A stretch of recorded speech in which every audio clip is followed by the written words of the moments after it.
भाषा काय बघा सत्ताधारी आमदारांची. अरे तू कोण असा चिकना बाण तरणा की तुझा व्हिडिओ काढावा.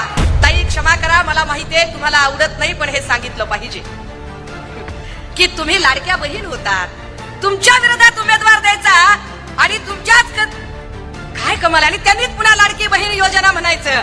किती पटतंय राव, किती पटतंय.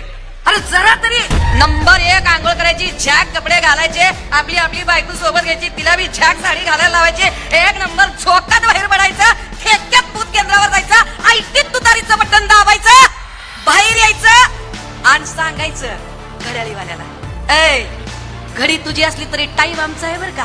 बाबा सिद्दकी नावाच्या आमदाराला वाय दर्जाची सुरक्षा असताना सुद्धा त्याचा खून झाला. आणि जर वाय दर्जाची सुरक्षा असणाऱ्या आमदाराचा खून होऊ शकतो तर तुमच्या माझ्यासारख्याची काय बात आहे. तो सांगतोय ए काय करायचं ते करून घ्या रे, घाबरायचं काम नाही, आपला बाप सागर बंगल्यावर बसलाय. मला प्रश्न पडला, आईला म्हटलं मला जेवढं कळतंय नारायण भाऊचा पत्ता कणकवलीतला आहे. बोलो जुबा केसरी, जाहिरात कशाची असते. जंगली रमी पे आओ ना महाराज. जाहिरात कशाची असते. खूब जमेगा रंग जब मिल बैठेगे 3 यार आप मैं और बैक पार्ट पर सोडा. राज ठाकरेंनी पण एवढ्या कधी जाहिराती केल्या नसतील आणि आमिर खान अक्षय कुमारने पण कशाच्या जाहिराती केल्या नसतील. एवढ्या जाहिराती सरकार पक्षाकडून येत आहेत. अरे इतक्या जाहिरातींची गरज पडते काय. आम्ही ड्रग्ज खाऊन बिऊन काहीतरी गाड्यांना धडका देऊ आणि तुम्ही आम्हाला पिझ्झा बर्गर घेऊन या, या अपेक्षा नाही आहेत लोकांच्या. सन्माननीय बापूसाहेब पठारे, सर्व प्रिंट आणि इलेक्ट्रॉनिक माध्यमांचे प्रतिनिधी आणि आपण सर्व भावांनो आणि बहिणींनो, मंचावर अनेक मान्यवर उपस्थित आहेत. अगदी आमच्या शिवसेनेच्या सागर माळकरजींपासून तर इकडे अनेक मान्यवर, आमचे अंकुश नाना काकडे आणि खूप लोक, ही सगळी मान्यवर मंडळी मंचावर उपस्थित आहेत. या सगळ्यांचे मी नामोल्लेख, कृपया मला क्षमा करा, मी त्यात काही फार वेळ घालवत नाही. दादा हो, ही निवडणूक महत्वाची आहे अनेक अंगांनी. मला कल्पना आहे की मी येरवड्यामध्ये बोलते. येरवडा हा सेन्सिटिव्ह एरिया आहे. मगाशी सुरेंद्र भैया असं सांगत होते की हा सगळ्यात जिंदा दिल एरिया आहे. परंतु सगळ्यात जास्त संकट जर कुठे येतात तर याच एरियावर येतात. मी या सगळ्या काळामध्ये इथल्या प्रत्येक घडामोडीची फार जवळून साक्षीदार असल्यासारखी आहे. या संपूर्ण प्रचार प्रक्रियेमध्ये जे अत्यंत सुंदर नियोजन केलं, all credit goes to Surendra भैयू, की इतकं छान नियोजन त्यांनी केलं.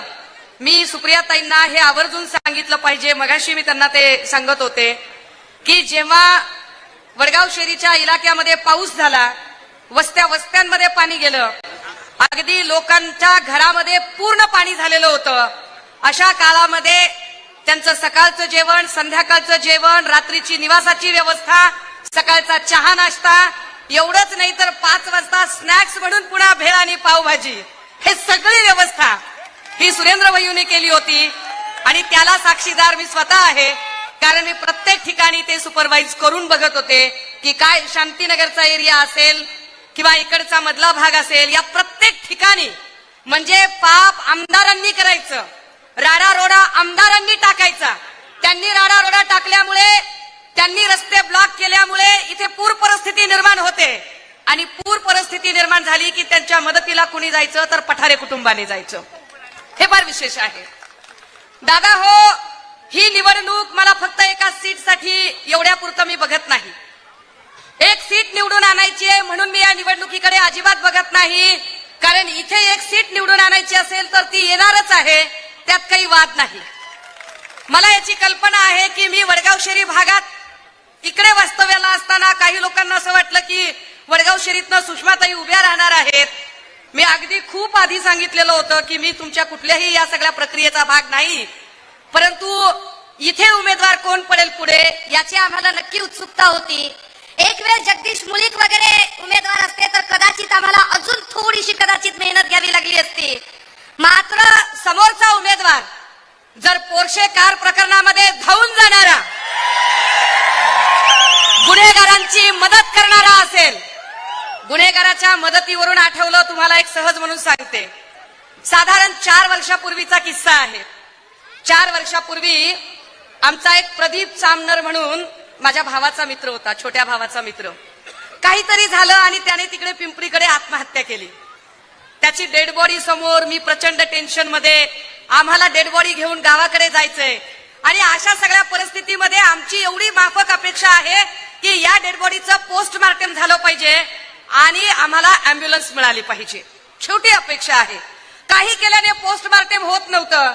मग मी विद्यमान आमदारांना फोन केला आणि म्हटलं असं असं आहे, जर जमलं तर बघा तिकडे वायसीएम मध्ये फोन करता आला तर, काही नाही फक्त पोस्टमार्टम लवकर व्हावं आणि अँब्युलन्स मिळावी. बघा अपेक्षा काय असतात. म्हणजे लोकांच्या अपेक्षा तुमच्याकडनं टेंडरच्या नाहीत, गुत्तेदारीच्या नाहीयेत. लोकांच्या अपेक्षा कमिशन खाण्याच्या नाहीयेत.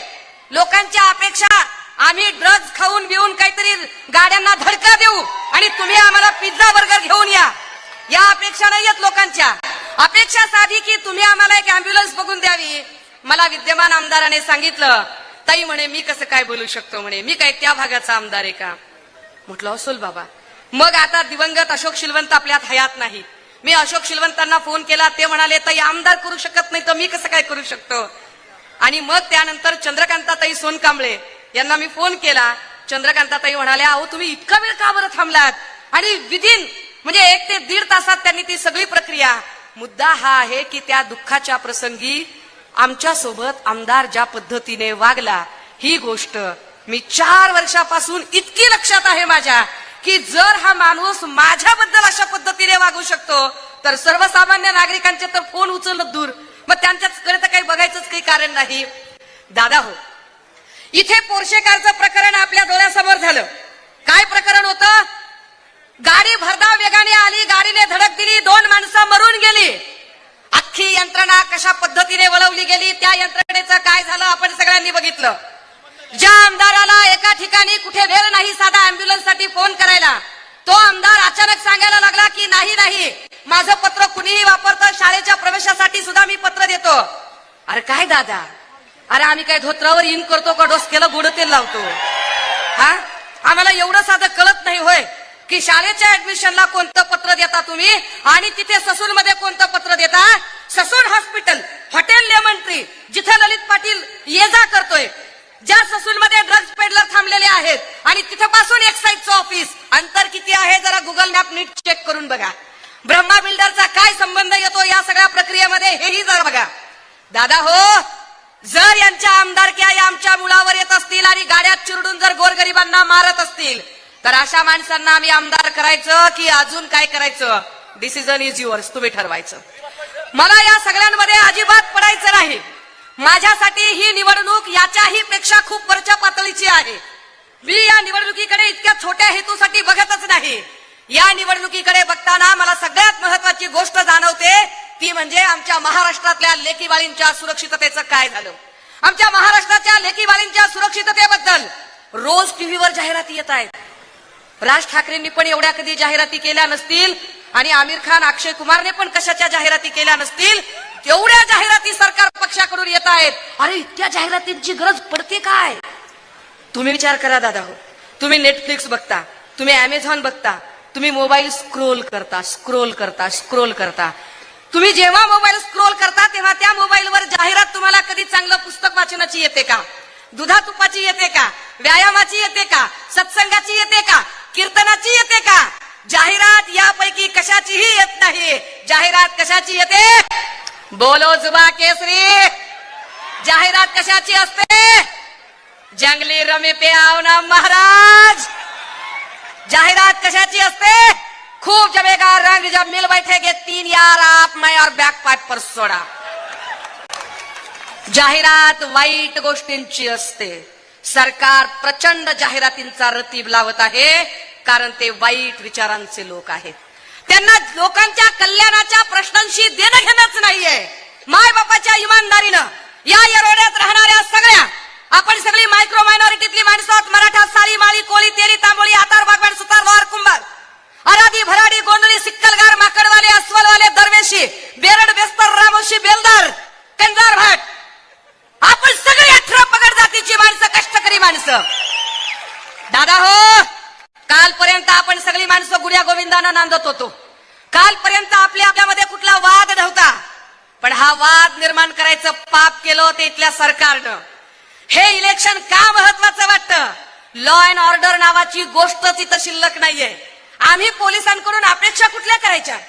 कारण गेल्या 2.5 वर्षामध्ये प्रत्येक सत्ताधारी आमदाराने एकच काम केलं, आपल्या पोलीस स्टेशनला आपल्या मर्जीतला पीआय नेमणूक करून घ्यायचा आणि त्या पीआयने एकच काम करायचं, सत्ताधाऱ्यांनी सांगितलं की वाटेल त्याच्यावर गुन्हे दाखल करायचे.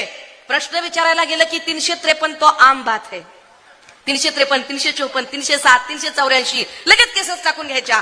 पण सत्ताधाऱ्याचा माणूस असेल आणि त्याने गुन्हा जरी केला तरी मात्र एफआयआर अजिबात करून घ्यायची नाही.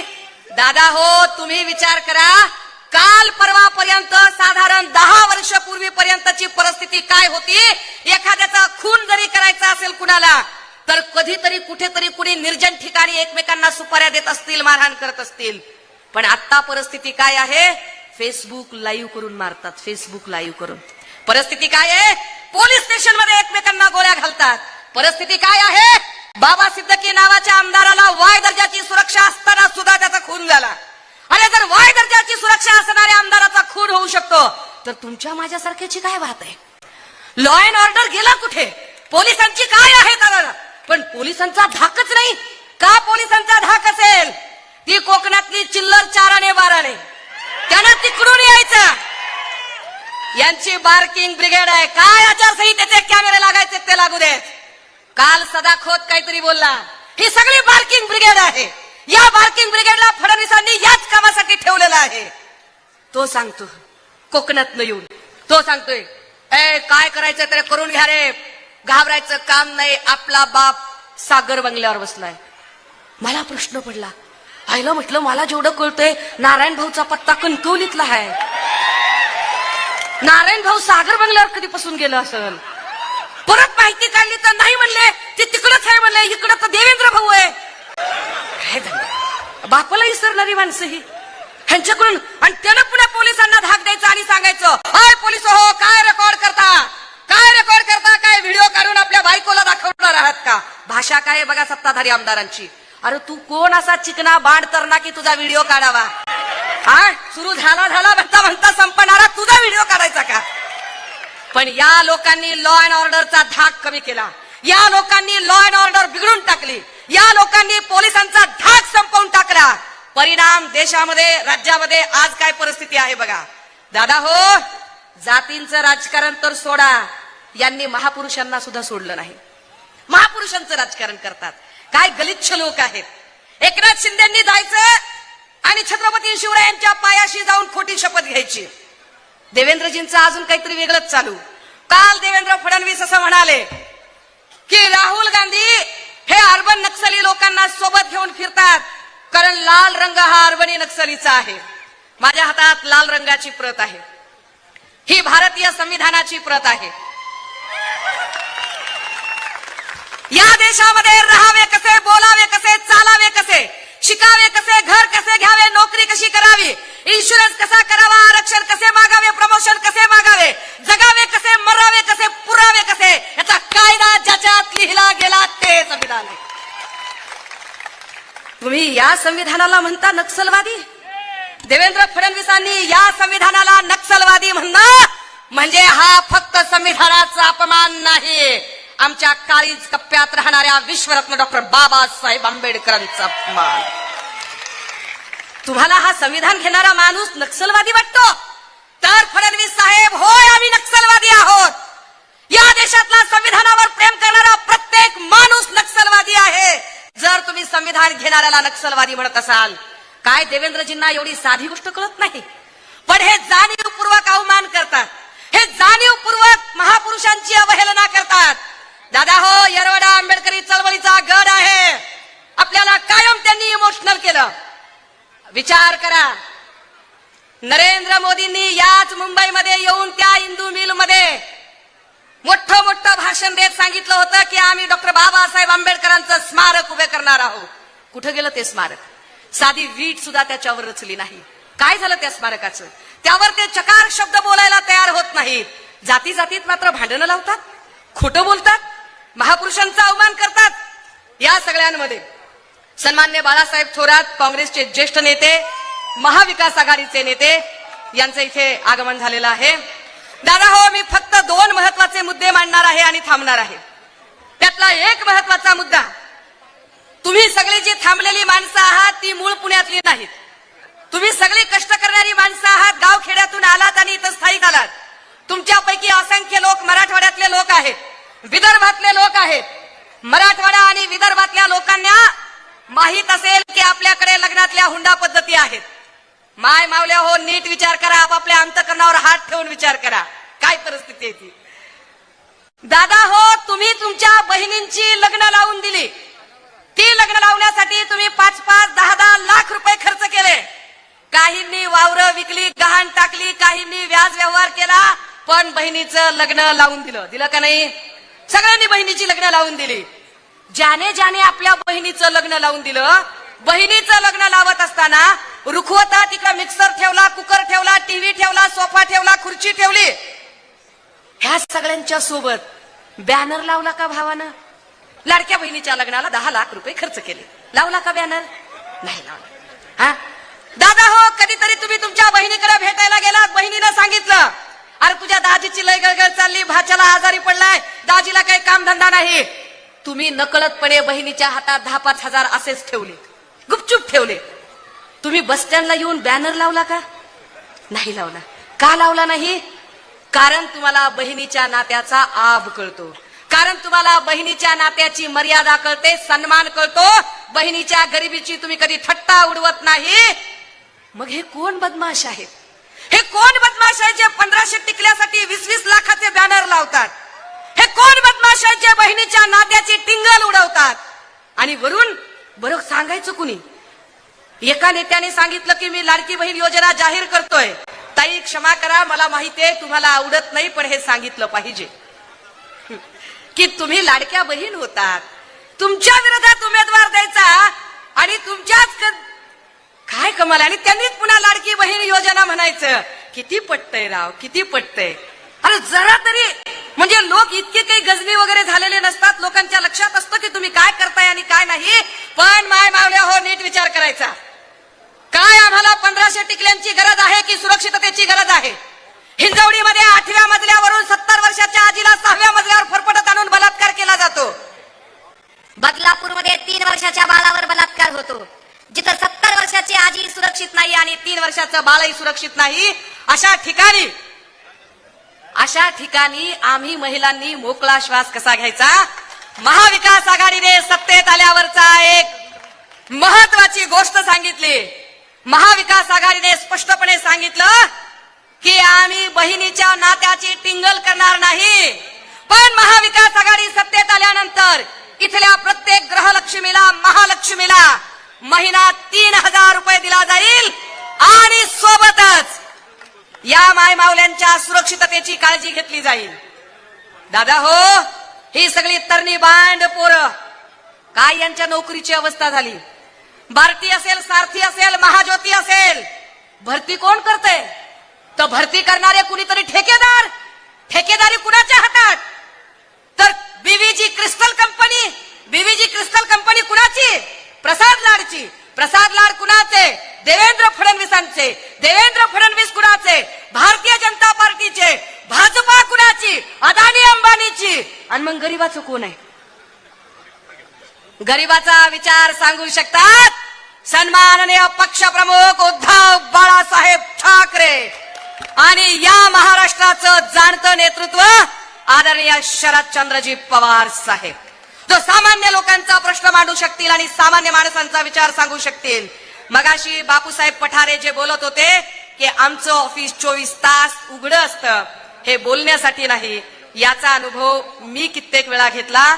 हे मी जाहिरातीसाठी बोलत नाही, कारण इतका तर स्वभाव येरवड्यातल्या सगळ्यांना माहिती असेल की आपण कोणाचीच भीड ठेवत नाही. परंतु जिथे खरोखरच इतकं चांगलं काम करणारी माणसं असतील तिथे आपण त्यांच्या पाठीशी निश्चितपणे उभं राहिलं पाहिजे. राजे हो, आणि शेवटचा मुद्दा आणि महत्वाचा मुद्दा, ड्रगच्या प्रकरणावर गेली 1.5 वर्ष भांडते मी. 1.5 वर्षापासून ड्रगच्या प्रकरणावर भांडत असताना इथे पोलीस अधिकाऱ्यांनी सांगितलं की होय, एका आमदाराचा पोर्शे कार प्रकरणात हात होता. एका आमदाराचा हात होता, पण पुढे ती एफआयआरच झाली नाही. का झाली नाही हे वेगळं सांगायची गरज नाही. सत्ता त्यांची, ग्रह खातं त्यांचं, गृहमंत्री त्यांचा, आणि गृहमंत्र्यांना बिचाऱ्यांना त्याच्याशिवाय दुसरं काही सुचतच नाही. अशा सगळ्या परिस्थितीमध्ये जेव्हा आम्ही ड्रग्जवर प्रश्न विचारतो त्याची उत्तरं देण्याच्या ऐवजी हे सरकार माझ्यावर अब्रू नुकसानीच्या केसेस टाकतं. ज्यांच्या स्वतःच्या अब्रूची धिंदवडे निघालेले आहेत ते माझ्यावर अब्रू नुकसानीच्या केसेस टाकतात आणि म्हणतात की सुषमाताई तुम्ही आम्हाला प्रश्न विचारायचा नाही. राजे हो, ड्रग्जचा विषय हा जात, धर्म, लिंगाच्या पलीकडे जाऊन विचार करणारा विषय आहे. ड्रग्जचा विषय हा इथल्या तरुणाईच्या जीवाशी खेळणारा विषय आहे. इकडे विश्रांतवाडी, विमाननगर, लोहगाव या एरियामध्ये अक्षरशः धुराडी फुकल्यासारखे रस्ते झालेले आहेत. प्रचंड प्रमाणामध्ये पब आणि क्लब आणि हे सगळे बार तिकडे चालू आहेत. कुणाच्या आशीर्वादाने चालतात? कोण चालवतं हे सगळं?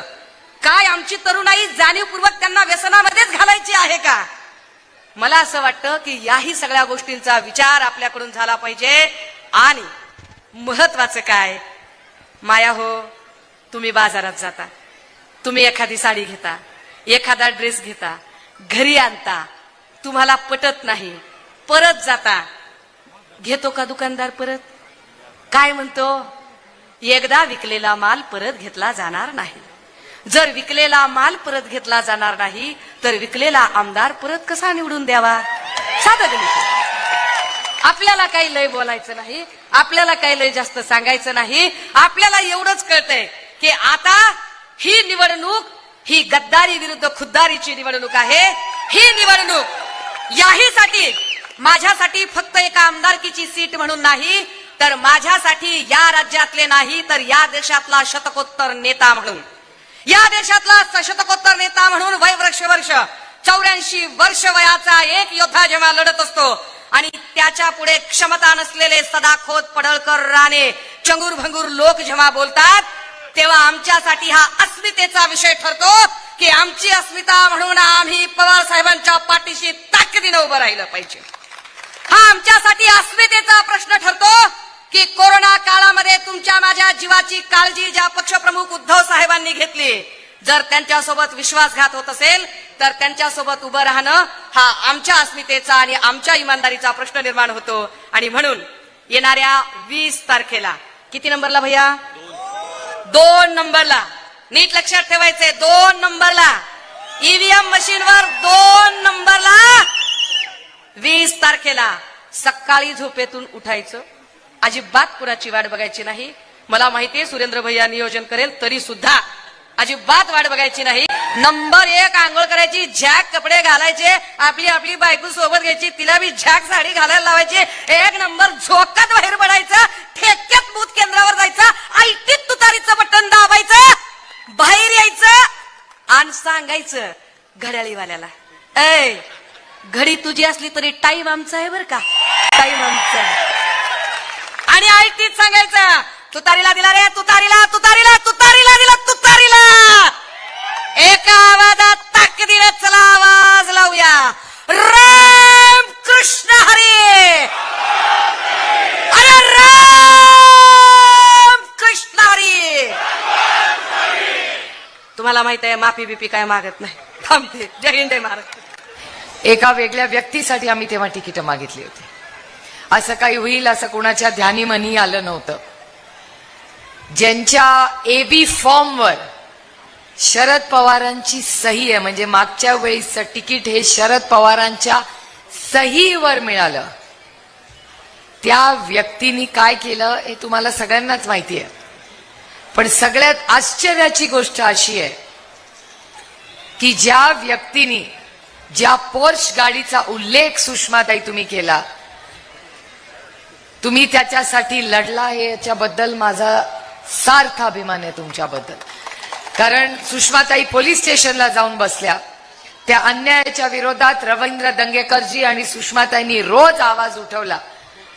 आपण सातत्याने पोलीस स्टेशनमध्ये काय झालं याचा उल्लेख सातत्याने करतो, पण सुषमाताई ज्या आई वडिलांचा एक मुलगा आणि एक मुलगी गेली त्यांचे अश्रू आजही थांबलेले नाहीत. आणि माझा आरोप आहे, सुषमाताई बोलल्या ही गोष्ट खरी आहे की स्थानिक एका नेत्याने त्या पोलीस स्टेशनवर जाऊन ज्यांनी मोठी करोडो रुपयाची पोश गाडी होती त्या व्यक्तीला पिझ्झा आणि बिर्याणी खायला घातली, हे वास्तव आहे. याच्याबद्दल मीही बोलले आणि सुषमाताई तुम्हीही बोलला आणि आदरणीय पवार साहेब ही बोलले. सुषमाताई, तुम्हाला ही गोष्ट कदाचित माहिती नसेल, मलाही आत्ताच व्यासपीठावर बापूंमुळे कळाली की ज्या व्यक्तींनी पोर्सच्या गाडी चालवणाऱ्या कुटुंबाने ज्यांनी एक युवक आणि एक युवतीची हत्या केली, त्यांच्या बाजूनी तो व्यक्ती तिथे गेला, त्यांना मदत केली पोलीस स्टेशनला. सुषमाताई, आजही तुम्हालाही माहिती नाहीये की कुठल्या मोठ्या नेत्याचा फोन आला. तुमचं मी टीव्हीवरचं भाष्य ऐकलेलं आहे. तुम्ही दाद विचारत होता की कुणाच्या दबावाखाली तुम्ही ही केस दाबताय, कोणी फोन केला, बरोबर आहे. हा आरोप सुषमाताईंनी केला, रवी दंगेकरनी केला, मी केला, बापून पठारेंनी केला आणि आदरणीय पवार साहेबांनी केला. तुम्हाला आश्चर्य वाटेल, ज्या 80 वर्षाच्या योद्ध्याबद्दल तुम्ही तुमच्या भाषणात बोलत होता, ज्यांनी त्यांच्या AB फॉर्मवर सही केली आणि त्याच्यामुळे ते निवडून आले, त्यांनी आदरणीय पवार साहेबांना नोटीस पाठवलेली आहे की पोर्श गाडीच्या बद्दल तुम्ही माझी जर बदनामी केली तर तुम्ही कोर्टात खेचीन तुम्हाला. मी त्यांना टीव्ही वाल्यांना रेकॉर्ड करा माझं भाषण. ज्या व्यक्तींनी आदरणीय पवार साहेबांना नोटीस पाठवली की तुम्ही माझी बदनामी केली तर मी तुम्हाला कोर्टात खेचीन, मी पुन्हा पुन्हा एक नाही 100 वेळा त्या व्यक्तीला आव्हान करते की तुम्ही म्हणाल ती वेळ, तुम्ही म्हणाल ती जागा, मी पोर्सच्या त्या मुलांना ज्यांची हत्या झाली त्यांना न्याय मिळाल्याशिवाय स्वस्थ बसणार नाही. आणि त्या ज्यांनी कृती केली त्याच्या मागे तुम्हीच होता. हिम्मत असेल तर सुप्रिया सुळेला आणि सुषमा अंधारेंना रवींद्र दंगेकरांना पण नोटीस पाठवा. आम्ही लढू, कारण आम्हाला कुणाची भीती नाही. आम्हाला माहिती, आम्ही सत्याच्याच बाजूने. आम्ही ना बिर्याणी घेतली ना कुणाच्या रक्ताचे सॅम्पल बदलले. रक्ताचे सॅम्पल बदलायचं पाप हे तुमच्या सरकारने केलेलं आहे. त्या पोर्श गाडीमध्ये ज्यांनी कोणी गाडी चालवली त्याला वाचवण्याचं पाप कोणी केलं असेल तर तुम्ही केलेलं असेल. हो, हे तुम्हीच केलेलं आहे, हे तुमचं पाप आहे. नोटीस पाठवून तर बघा ना तुम्ही. त्यांनी पाठवून दाखवावी नोटीस. अरे, शरद पवारांना नोटीस पाठवली तुम्ही, आम्हाला पाठवा ना. आणि शरद पवारांना परत पाठवा. शरद पवार दिल्लीच्या तख्ताच्या ईडीच्या नोटीसला घाबरत नाही, तुझ्या नोटीसला काय घाबरणार. आणि ते पुस्तक आहे तिथे, मी आत्ताच बाळासाहेब थोरात साहेबांना दाखवत होते पुस्तक. आज सकाळी टीव्ही लावला, वर्तमानपत्र लोकसत्ता वाचलं, त्याच्यात काय लिहिलं होतं की हो, आम्ही पक्ष बदलला कारण आम्ही ईडीला घाबरलो. हे मी म्हणत नाहीये, त्या पुस्तकात लिहिलेलं आहे. पत्रकारांनो, पुस्तक माझ्याकडे आहे आणि आजचा लोकसत्ताही आहे. ते लिहिलेलंच आहे की ईडी मुळे आम्ही गेलो, असं ते पेपरात आलेलं आहे. ते नाही म्हणलेले, तो रिपोर्टर म्हणलेला आहे की तुम्ही जेव्हा बोलला तेव्हा 5 आणखीन लोक होते. त्याच्यामुळे ही काय एक कान गोष्टी नाहीत. त्याच्यामुळे खरं कधीतरी आयुष्यात, आणि माननीय भुजबळ साहेबांचाच शब्द मी कधीही विसरणार नाही, सत्य परेशान हो सकता है, पराजित नहीं हो सकता. मग ती ईडीची केस असेल किंवा पोर्सची केस असेल, आम्ही या सरकारला कधीही चुकीच्या कामात, आम्हाला कितीही तुम्ही नोटीस पाठवा, आम्ही सत्याच्याच बाजूनी उभं राहणार. आणि जोपर्यंत तो युवा आणि युवती त्या दोघांना न्याय मिळत नाही, सुषमाताई, रवी दंगेकरजी आणि मी स्वस्थ बसणार नाही. या तुमच्या जे होते आधी इथे निवडून आलेले आदरणीय पवार साहेबांच्या सहीनी केलेले जे झाले ना निवडून आले, त्यांना मला विनम्रपणे सांगायचंय, होते, आता नाही होणार. आता आपल्याला, आता मला तुम्हाला सांगायचं, आता आपल्याला इथे ताई ज्या जोराने म्हणला, आपल्याला इथे तुतारी वाजवायची. कशासाठी वाजवायची आता लक्षात ठेवा. आपला नंबर काय, कुणाला बापू किती शब्द झालं, पाणी, रस्ता, वीज, न्याय, कोणाला मतदान करणार? त्यामुळे बापू पठारेंचं 2 नंबरचं बटन आहे. तुतारी वाजवणारा माणूस आपलं चिन्ह आहे आणि फार जबाबदारीने यावेळेस आपल्याला मतदान करायचंय. आणि या अन्यायाच्या विरोधात माझी लढाई वैयक्तिक कुणाशी नाही. त्यांनी त्या पोर्श गाडीचं केलं नसताना ती गडबड केली त्यांनी, तर मी त्यांच्या विरोधात एक शब्द काढला नसता. पण त्यांनी जेव्हा आदरणीय पवार साहेबांना नोटीस पाठवली ना की पोर्शच्या विरोधात तुम्ही बोलला तर मी तुम्हाला कोर्टात खेचून, अरे खेचून तर बघ. मगाशी त्यांच्या नेत्यांनी एक भाषण केलंय. कुठे केलं? तुम्हीच पाठवलं ना. कधी केलं ते भाषण? आजच केलंय. हे पत्रकारांनो माझी स्टाईल नाही. मी लोकशाही पद्धतीने काम करते. मी उगाच कोणाची उणी धुणी काढत बसत नाही. मला एक भाषण दिलं, ताईंनीच आता मला पाठवलं. त्याच्यात त्यांनी असं भाषणात सांगितलंय की अनेक लोकांना मी संधी दिली. पक्षाचं काही नाही, मी पक्षाने काही नाही केलं, मी सगळं केलं. आणि मी असं केलं आणि सगळ्यांची काय, मी भाषा पण नाही. बाळासाहेब तुमची माफी मागून बोलते. माझी आई खूप रागवणार आहे मी असं भाषण केल्याबद्दल, कारण का अशी भाषणं मी करत नाही, कारण का माझ्या संस्कृतीत ते बसत नाही. महिलांनो कान बंद करा. मी आधीच बाळासाहेबांची माफी मागून हे भाषण करणार आहे. हे भाषण माझं नाही, ही भाषा माझी नाही. पण त्यांनी असं म्हणलंय की त्यांची अंडी पिल्ली का काहीतरी आम्हाला माहिती आहे, त्याच्यामुळे त्यांनी भाषण करू नये. अहो तुम्हाला जशी इथली माहिती आहे तसं आम्हालाही,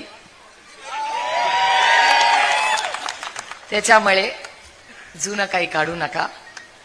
आणि काढलं तर त्यांना सगळ्यांना सांगते की मी गप्प बसते. माझं पोट खूप मोठं आहे आणि बोलायला ताकद लागत नाही, ऐकून सहन करायला जास्त ताकद लागते जी माझ्यामध्ये आहे. पण तरी तुम्ही काहीतरी जुनं काढत बसला तर यहां से भी करारा जवाब मिळेल. आणि मी लोकशाही पद्धतीने काम करते. मी काय उगाच टीव्ही आणि माईक मिळाला म्हणून धमक्या देत बसत नाही. ती माझी स्टाईलच नाही, कारण का मी एकीमेकीची उणी धुणी नाही काढायला आले. आम्ही राजकारणात तुमच्या आयुष्यात एक चांगला बदल घडवण्यासाठी आले, ज्याचा उल्लेख आता ताईंनी भाषणात केला की जेव्हा तुम्ही सगळे अडचणीत होता, जेव्हा पुराची परिस्थिती आली होती, तेव्हा तुमचा हा लेक आणि तुमचा हा भाऊ तुमच्या सुखदुःखात उभा राहिला होता. याच्यासाठी आम्ही राजकारणात आलो. तुमच्या आयुष्यात तुमच्या हाताला काम आणि सन्मानाने जगण्यासाठी काहीतरी चांगलं काम करावं, चांगलं शाळा काढावी, कॉलेज काढावं, चांगल्या आरोग्य सेवा द्याव्या, याच्यासाठी आम्ही राजकारणात आलो. ताई तुमच्यासाठी राजकारणात आलो की तुमच्या आयुष्यात एक चांगला बदल आपलं राहून गेलं, पण आपली लेक शिकून मोठी व्हावी, खराडीच्या त्या मोठ्या कंपनीत काचेच्या बिल्डिंग मध्ये आपल्या पोरीला नोकरी व्हावी आणि डोळे बंद व्हायच्या आधी आपल्या काचेच्या बांगड्यांमधली एक तरी बांगडी ही सोन्याची व्हावी, एवढंच आमच्या महिलांना हवं. त्यामुळे माझी विनंती आहे की आपल्याला ही लढाई तू मेमे मध्ये नाही करायची. आता त्यांनी काय केलं 5 वर्ष ह्याचा हिशोब करायला नको. आपल्याला शून्यातून पुन्हा एक चांगलं विश्व उभं करायचंय.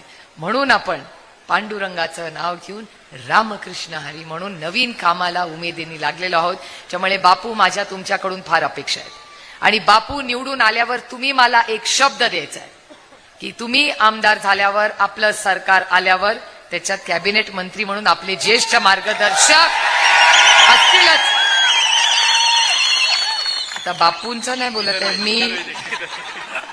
आता तुमचा उत्साह असा झाला की आता मी अडचणीत आले की अरे बापरे आता हे काय.